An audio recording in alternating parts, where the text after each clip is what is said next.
Republican Senator from South Carolina, Lindsey Graham, joins us. Good to have you back, Senator. Thank you. All right, so Sally Yates comes before your committee on Wednesday. My understanding is the key area you want to talk to her about is knowing what we've all discovered now, months and years past. Would she still sign off on any of those Carter Page FISA documents? Right. Is that the answer you're looking for on Wednesday? Well, that's one of the questions. She signed the warrant application in January of 2017 to seek a FISA warrant against Carter Page. Now we know there was no there. The dossier was a bunch of garbage, and the FBI found out that the Russian subsource reported a bunch of hearsay and bar talk. So I want to ask her if she knew then what she knows now. Would she sign the warrant? Rosenstein said no.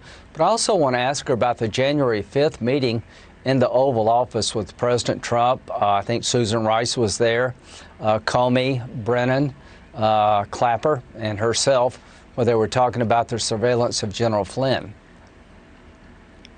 Well, what do you think happens in that case? Because, I mean, now it's going to just one step below the Supreme Court, this full en banc rehearing by the D.C. Circuit. Do you think General Flynn gets cleared? Do you think, as the DOJ requested, these documents or these charges get dropped? Or does this go for another day and another round for the general? I've never known a case in my life where the judge refuses to drop the case once the prosecution comes forward and asks to drop it because of newly discovered evidence of misconduct. This happened to a liberal. Every newspaper and outlet in America would be claiming foul, but General Flynn, the media hates him. What they're doing to General Flynn in district court is unconscionable. This is a situation where the government is asking the judge to withdraw charges based on newly discovered evidence that was withheld from the defense in the court, and the judge is refusing to honor that request. This is an outrage, and eventually it'll get fixed. Okay, so let's talk about where you are right now on phase 4, this next round of coronavirus funding on the Hill. Democrats say basically, well, I'll tell you what, Speaker Nancy Pelosi said this: we don't have shared values, talking about the Democrats and Republicans. We recognize the gravity of the situation. They don't. Where do we go? Well, here's the difference. They hate Trump more than they care about you and your family. We have a lot of shared values. I'd like to help people who are still unemployed, can't get a job because we've shut parts of the country down due to the coronavirus. I just don't want to pay people more not to work than they were working. I'd like to help give money to schools so they could go back safely. I'd like to give money to doctors and nurses and hospitals who've had to suffer through the spike. I would like to help people who are going to be evicted from their home.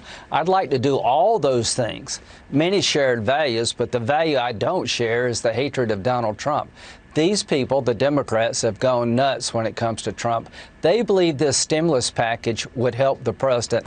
Therefore, they're not going to negotiate. That's my view. And that really is sad. Well, some on the left also think that it's a bad idea for the president and the former Vice President Joe Biden to debate. They are warning the former Vice President against that. Joe Lockhart, who was former White House press secretary under President Clinton, said this in a piece, an opinion piece. He works over at CNN. He says, whatever you do, don't debate Trump. He says Biden will undoubtedly take heat from Republicans and the media for skipping the debates, but it's worth the risk, as trying to debate someone incapable of telling the truth is an impossible contest to win. Now, the Biden folks say, we've agreed to the debates, we plan to show up, but the Trump campaign, they say, hasn't signed on. They're pointing the finger at the Trump campaign, but Biden continues to get this advice. This isn't the only one. The New York Times, under the headline, "Let's Scrap Presidential Debates." It's written as an opinion piece, but the author is identified as a journalist who works in Washington. A lot of folks telling Biden not to do it. Well, if Joe Biden refuses to debate Donald Trump, he will lose because the American people will not accept that outcome. The American people are about to hire a new president. Should they keep the one they've got, or should they fire him and replace him with Joe Biden? Joe Biden's been around for 40-something years. You know, he should be able to handle a debate. But the idea of Joe Biden not being refusing to debate would cost him the election because the American people wouldn't tolerate that. There will be an election on November the 3rd, and I predict there will be 3 debates between Trump and Biden. All right, we will be covering them all. I want to quickly ask you as well about the Manhattan prosecutor, Cy Vance, who has been took it all the way to the Supreme Court to get his hands on the president's tax returns. There's still some lower court stuff to be litigated along those lines. But today it looks like in a filing that he is also looking into allegations of fraud within the Trump organization. And it seems like he's got a lot of irons in the fire when it comes to looking into the president. Well, when it comes to reading the New York Times, I take it with a grain of salt when it comes to covering President Trump. This is the same newspaper that reported on February the 14th, I think it was, 2017, that Trump campaign officials had regular contact with the Russians during the campaign.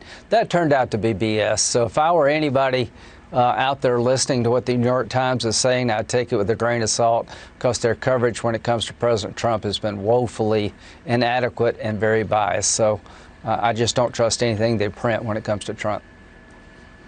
All right, Senator, we got to go, but are we going to have college football rivalries this fall? Are you going to have that one in South Carolina? I can't believe that we're not going to let South Carolina and Clemson play. 111 years they've played. They need to play. Florida State needs to play. Georgia Tech needs to play. The ACC and the SEC needs to get their act together and allow these rivalries to go forward. All right, we'll watch and see. Senator, good to see you. Thank you. Thank you.